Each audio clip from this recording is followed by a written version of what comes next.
It's 96 buildings. It's the largest public housing development in this nation. It used to be notorious for high crime. A year without anything, and that's also because of the Cure Violence movement.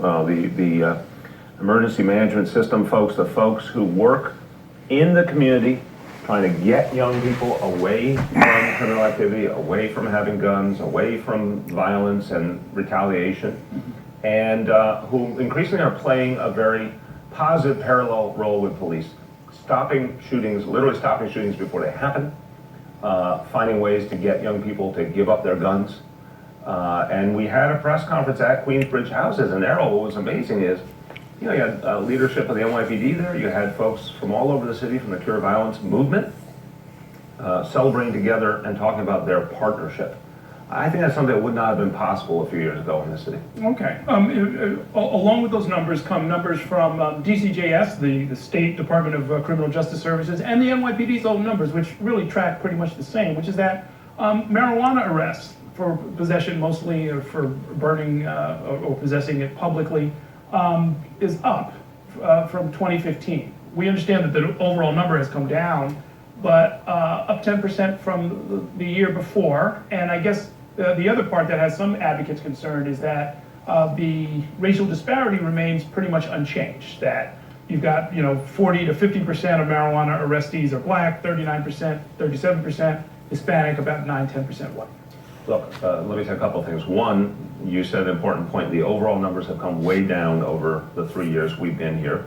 We ended the practice of arresting for low-level marijuana possession, but I said very clearly at the time, smoking marijuana in public is still just as much an offense and obviously is something that could lead to an arrest. We've made very clear to our officers that they get discretion. Sometimes they issue a warning, sometimes it's a summons. In the instances where arrest is an option, sometimes it's arrest for potentially multiple reasons. But I think if you look at the big trend, there's less focus on marijuana overall, and certainly that practice of not arresting for low-level possession continues. And we think it's worked, we think it's smart.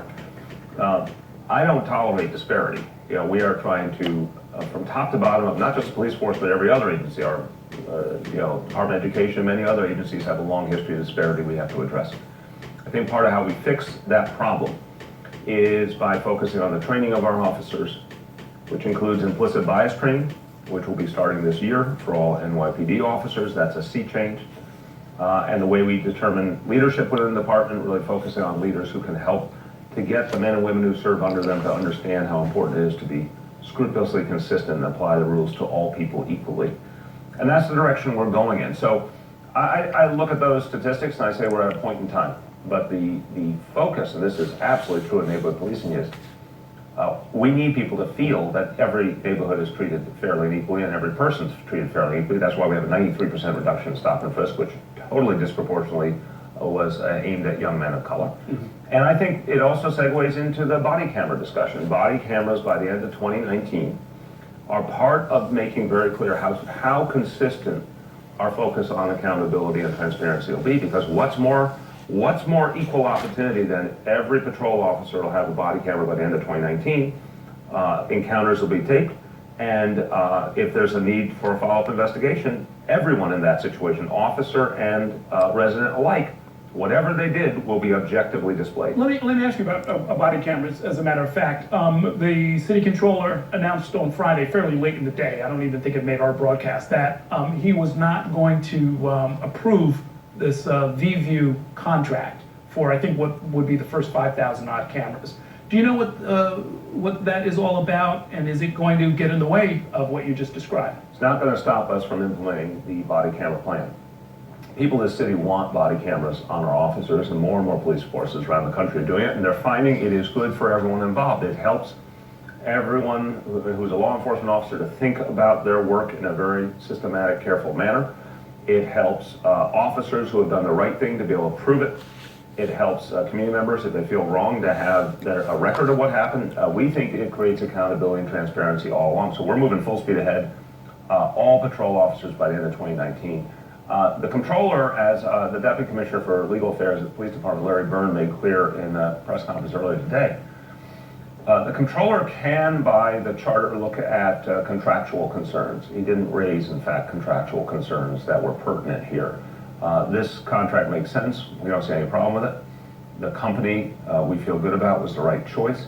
So we'll always respectfully look at anything the controller puts forward. I'm not gonna prejudge his motivations, but I'm gonna say if he's not working within the particular purview that he's given by the charter, it does not stop us from moving forward with our work. So you're saying you're not clear whether his objection is legal and proper? We believe it's not a matter of legality. We can raise any objection he wants as a public official, but in terms of the role of the controller's office and the impact it has on the contract, unless he's citing contractual concern within a fairly narrow set of criteria, you know, him raising policy concerns, he has a right to do it. Doesn't stop the administration from moving forward with the contract. Gotcha. If there were a delay for some reason, whether it's legal or even political, would that affect public safety as far as you're concerned? Look, we're in a city that is the safest big city in America and getting safer all the time. We've proven month after month, year after year. And I thought Commissioner O'Neill was wonderfully straightforward today and bold in saying we're going to go farther, which is wonderful confidence for the people of the city to hear. We're going to get safer. But we think body cameras are part of healing the wounds of the past and moving us forward, taking away the question of whether there's that fair and equal treatment you were talking about earlier. Look, we've seen some very painful incidents in this city and even more so in other cities lately. And what did we have? We had the cell phone camera footage. And that's become the norm when there is one of these tragedies. We want it to be very clear that our officers will have, you know, the most immediate perspective on what's happening. It's going to be, you know, that film will be available for all investigators. And again, I think that is something that the vast majority of officers who are doing things exactly the right way, that's their defense. That's actually going to be very helpful to them. But God forbid something goes wrong, then there's a public record of a kind we've never had before in this city. I think that's good for everyone. I think that will build confidence. And when you build that confidence, you build trust, you build communication, that makes us safer. Right, and I mean, I should note for the record that a true public record that the public can actually see is why New York One is suing the administration, because we want to be able to present to the public some version of what is recorded on these cameras. You like to sue, and I respect your right under the American Constitution. We would rather not. We think you should just hand it over. But I want to contest you on this point broadly.